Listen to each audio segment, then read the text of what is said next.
Welcome to our Collective Leadership Podcast.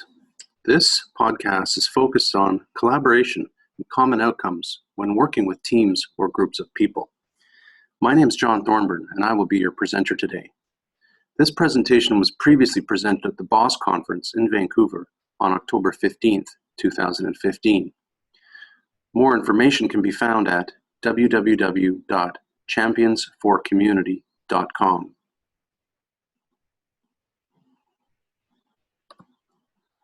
Collective leadership is based upon principles of shared vision. One of the foremost thought leaders that focuses on the value of shared vision is Peter Senge. Peter Senge believed that shared vision is something that comes from the heart, and it is a force of impressive power. This, as well, focuses on all of us being able to answer a question. What do we want to create? What can we do as a collective of people? Hopefully, when people get together, they will want to create a sense of collegiality or commonality, and that through interdisciplinary relationships and skill building can come to a common outcome, a collective of sorts. When we all share a vision, we often can think of a picture that is a symbol of something that we want to create or see in the future. One of the tokens that I use is a rock or a stone, and I take a picture of this in my mind to try to visualize what I want to achieve. And then I ask others on the team to be able to picture a rock in their minds. And then when we describe our rocks, to see if they have the same colors, the same textures, weight, size, it gives me an idea of whether or not we have a shared vision. Shared vision is also a process, whereas we visualize what we want to achieve. Just like my example of the painted picture or a rock with the same characteristics, it is only strengthened by our passion for wanting to create the same picture or the same outcome. This passion, I believe, particularly in community collaboratives, is a passion to be connected with one another. That this is our desire, that a shared vision is to create a better community, a stronger team, or a collective outcome. Most of the time, shared vision is a challenge to achieve because it is not truly a collective. People might have their own agendas or their own personal vision, and they're unwilling to take into account the entire group's perspective. And the way to do this, however, is to make a commitment to merge our standards. A shared vision is a vision that many people are truly committed to because it reflects their own personal vision, but as well as a collective set of standards. Coming back to the picture of a stone, if we can all share and talk about the different pictures that we have in our minds, we can then recreate a common stone or a common idea together as a team. Now, once we've been able to establish the idea that shared vision is something that we want to achieve, we need to build a safe space for the members to enter into a discussion that allows for this to actually occur. What I want to do now for the next few minutes is to talk about this idea of safety. When we were speaking about shared vision, there were some key words that came out that we as facilitators must be aware of when developing a safe space. First of all, we must lead with the heart, and we must have a desire to bring a common approach amongst all of the members. We also have to try to create a connection with each of the persons involved in the group. Because in order to form a collective, these interpersonal relationships are very valuable.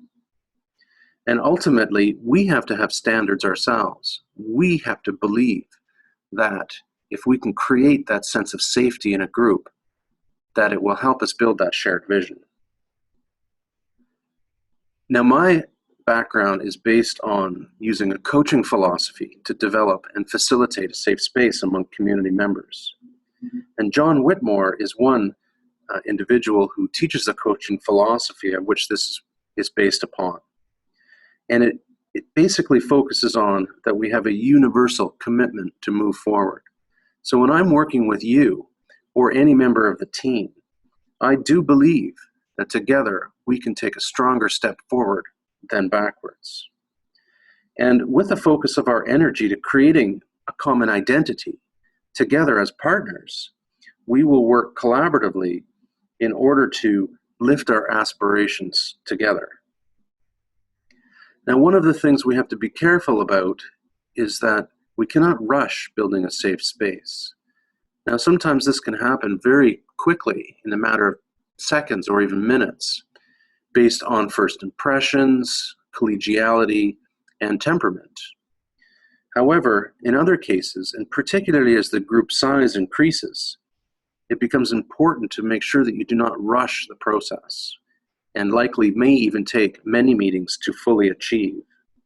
And this building of safe space is very important even prior to assuming that you can create a shared vision.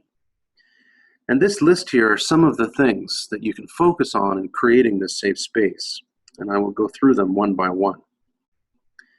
First of all, to build a safe space, you must be able to show empathy and recognition and respect. This helps lessen anxiety, and the best way to do this is to create a set of guiding principles, where each person has an opportunity to share one or two of the most important things for them that helps them feel part of a group. Subsequently, these guiding principles, allows for one person to speak at a time. Probably the most crucial guiding principle is to do so.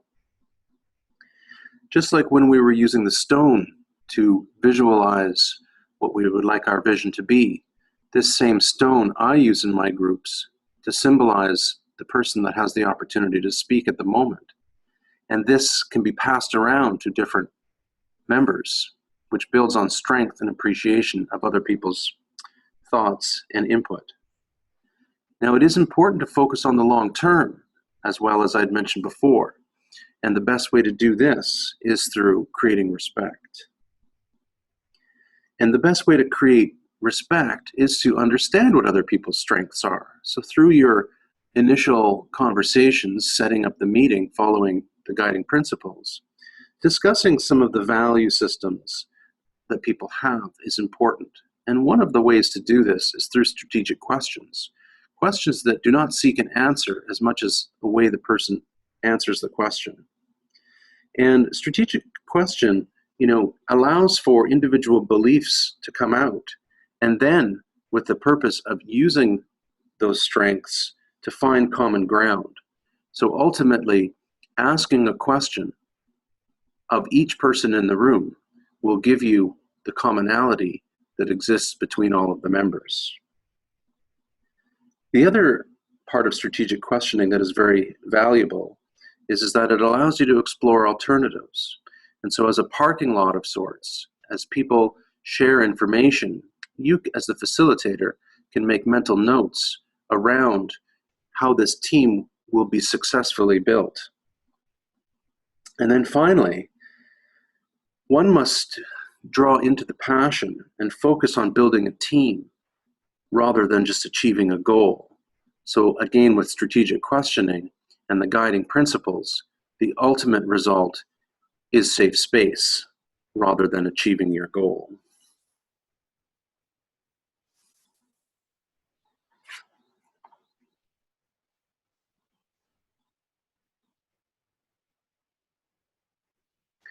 We just finished speaking about how to base your commitment as a team on a goal around your willingness to listen and also being able to hear what other people are saying.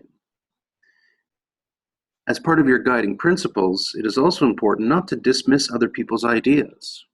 So what I've developed is a collaboration circle. And this collaboration circle draws on a number of principles of other individuals' work, particularly Harrison Owen's open space model, First Nations healing circles, Adam Kahine's transformative space, and David Cooperrider's appreciative inquiry. I find all of these components drawn together will bring you the facilitation skills you need to be able to hold people's attention, draw respect to one another, incite the ideas and passion within each person to build towards this collective shared vision. The first thing that occurs when you're bringing people together into this collaboration circle is to find an agreement to work together. If people have not gotten along in the past, or if people are unwilling to try to work collaboratively towards a goal, it will be fruitless to be able to try to force them to achieve a goal or a means just by bringing them together. So having their commitment is the first most important part of the work that we do. And as we previously discussed, the guiding values are important. It might take a few seconds or minutes to come up with those guiding values. Some may be social norms that we use on a day-to-day basis in our meetings. Others may be more important to certain members of the team, and therefore it is important to hear people out. These guiding values generally will last for the entire series of meetings or times that you will be building over this collaboration model. Again, as the rock was a symbolic token that I used, any token can be used, and different cultures may have symbols that they value more than others.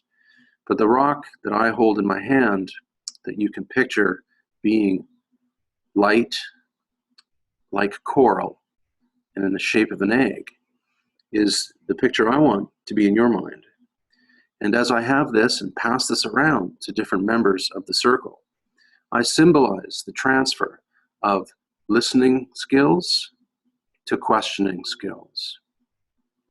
And as we share this stone between each other, and we listen reflectively and acknowledge each person's comments, we want to respond with I statements.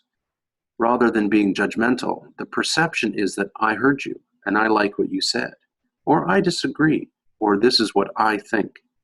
If you maintain that composure, not only are you maintaining the respect, but you're able to share your vision and your standards at the same time. As this process continues, and the individuals in the circle talk about what's important to them, as we come back to the goal or the vision, we can all continue to take brushstrokes and paint that picture of what we would like that vision to look like. And if we're able to achieve that within this single time that we're meeting as a team, then we've found closure.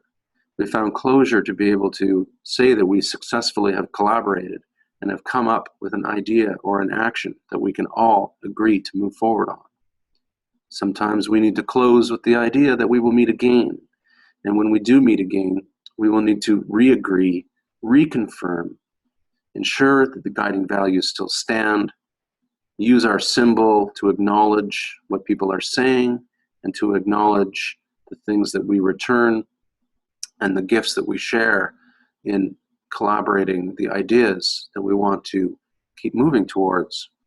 And those ideas, hopefully, are to collaborate and to come up with a shared vision.